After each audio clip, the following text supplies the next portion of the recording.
नमस्कार, मैं अपने यूट्यूब चैनल में आप सभी का स्वागत करती हूँ। हर गीत अच्छा लगेगा तो लाइक कीजिएगा, नए मेरे चैनल पर तो सब्सक्राइब कीजिएगा और कमेंट में बताइएगा कैसा लगा मेरा गीत। प्लीज़ आप लोग सपोर्ट जरूर कीजिएगा मुझे। मचिया बैठल तू सासु सर बगुनाया घर हो।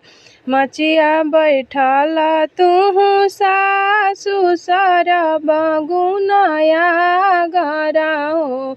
सासु हमारा जमुनिया के साध जमुनिया हम चाहिले हो। सासु हमारा जमुनिया के साध जमुनिया हम चाहिले हो।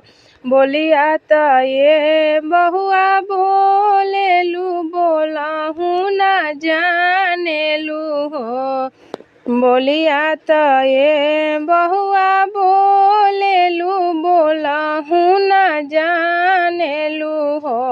बहुआ जमुनिया के रासवा का सामन होरिला होई है सावर हो। बहुआ जामुनी के रासवा का सामन होरिला होई है सावर हो।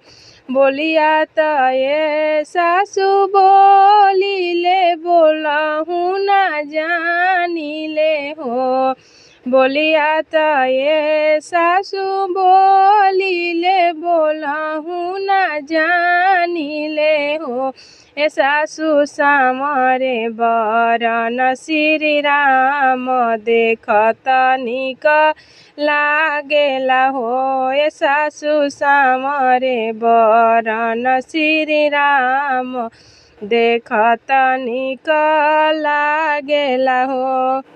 राम रसोईया तुहु गोतिन सर बगुनाया घर हो। राम रसोईया तुहु गोतिन सर बगुनाया घर हो। ए गोतिन हमारा जमुनिया के साध जमुनिया हम चाहिले हो। ए गोतिन हमारा जमुनिया के साध जमुनिया हम चाहिले हो। बोलिया त ये बहुआ बोलेलू बोलहू ना जानेलू हो। बोलिया त ये बहुआ बोलेलू बोलहू ना जानेलू हो। बहुआ रे जमुनिया के रासवा का सामन होरिला होई है सावर हो। बहुआ रे जमुनी के रासवा का सामन होरिला होई है सावर हो।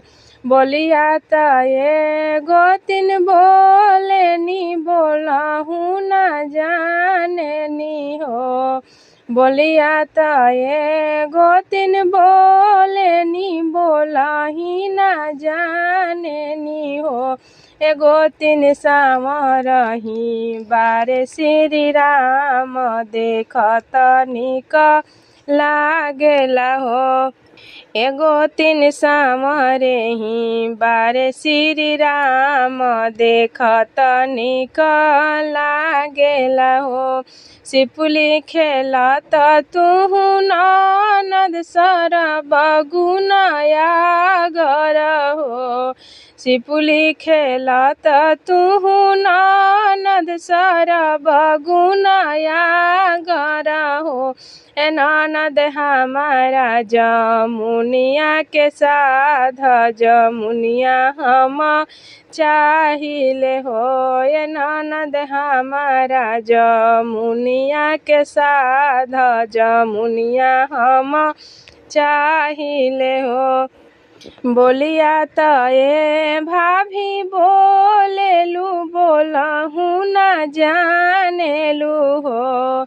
बोलिया त ये भाभी बोलेलू बोलहू ना जाने जानेलु हो। ए भाभी जमुनिया के रासवा का सावन भतीजवा मोरो सावन होइए हो। ए भाभी जमुनिया के रासवा का सावन भतीजवा मोरो सावन होइए हो। बोलिया त ए ननद बोलेलु बोलहु न जानेलु हो। बोलिया त ए ननद बोलेलु बोलहु न जानेलु हो। ए ननद सामरे ही बारे श्री राम देखत निक लागेला हो। ए ननद सामरे बरन श्री राम देखत निक लागेला हो।